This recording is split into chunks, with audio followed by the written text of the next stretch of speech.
Hello friends, welcome back to Art Girl Funky. My name is Birjees, and today I'll be using the line and wash technique to paint a lighthouse.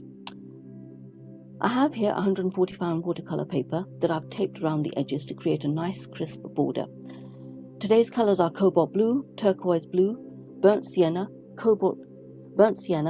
green oxide of chromium and black. But of course you can use any colors you like. So let's get started, shall we? I start off by wetting down the sky with clean water, being very careful around the lighthouse because I want to leave that white. In goes a wash of cobalt blue, lightening the wash towards the horizon. Again, I'm being very careful not to let this wash go over the edges of the lighthouse.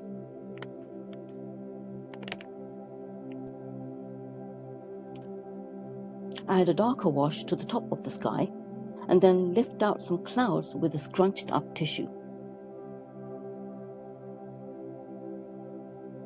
Once that's done, add a bit more blue to the base of the clouds.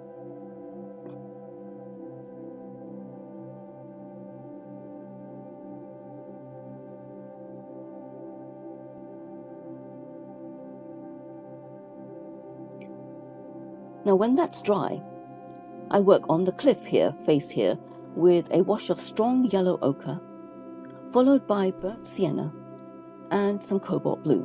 These are fairly strong washes because, as you know what I'm going to do, it gives me a nice base for some scraping action of the rocks on the cliff face.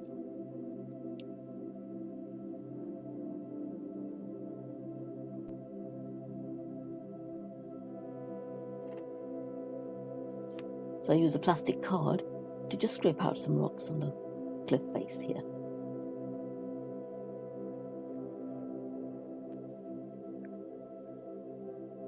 Then once that's done, I take a mixture of burnt sienna and a bit of black for the shadows between the rocks.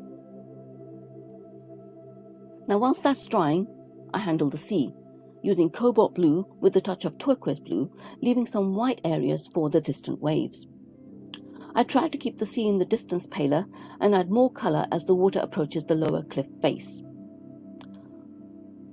I've also added a tiny amount of blue-green to the water in the foreground, being mindful not to paint right up to the rocks on the cliff.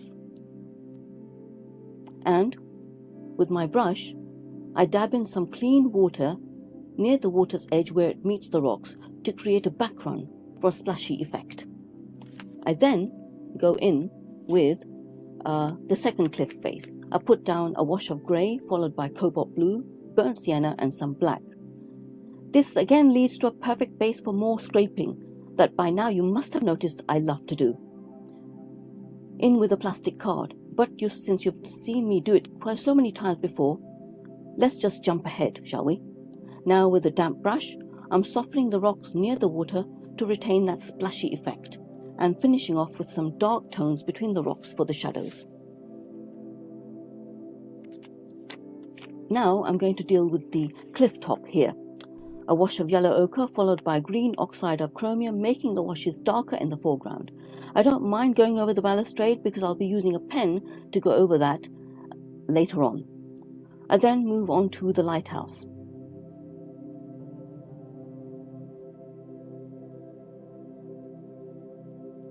Here I add a wash of burnt sienna to the markings. Now whilst that's drying, I'm going to now put in the balustrade using this pen. It's a 0.5 grey by Unipen. It's important that the pen is waterproof if you are going to put a wash on top of it. But it really depends on what you want to do. If it's a wash first and then pen work, then an ordinary biro will do. Even a pen that runs doesn't matter. But if you're going to put the pen down first and then a wash on top, then it's so critical to make sure that the pen is waterproof. Otherwise it's going to be running all over the place.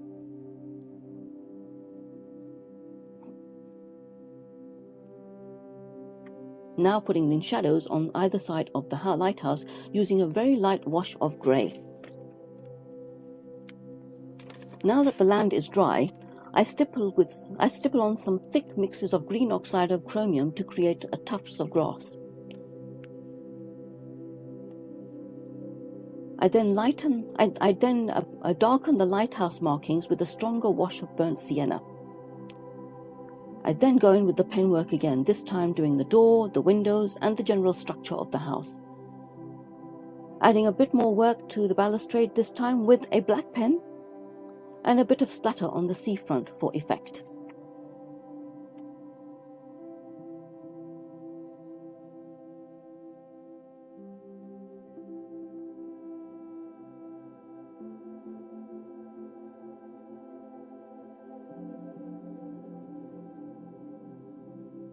But I mopped some of that up because some of the splatters were just too big.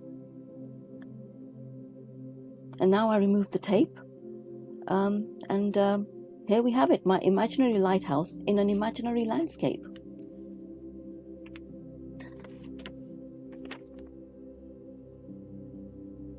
There we have it. See, the tape did not tear this time. It did not tear the paper because I took off a lot of the tackiness on my clothing. And there we have it, my lighthouse. A simple lighthouse that anybody can follow.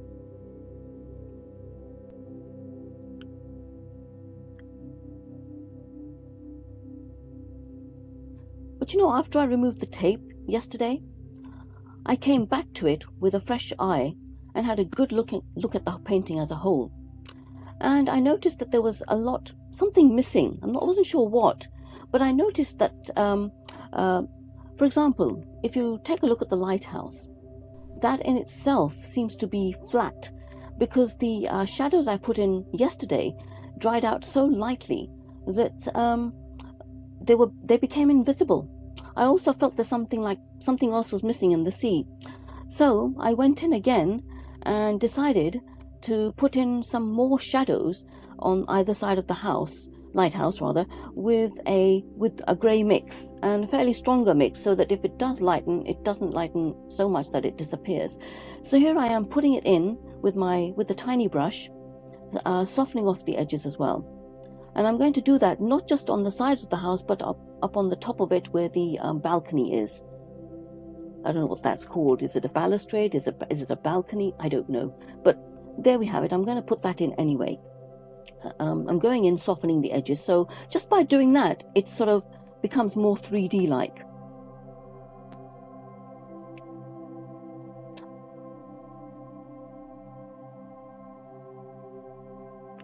Yeah, I did put those in yesterday, but they seemed to lighten so much that they just disappeared. And I noticed that the next morning. It always helps when you have a look at things the next day, because you'll see it again with like you've never seen it before, like a fresh eye. It's like somebody else looking at it.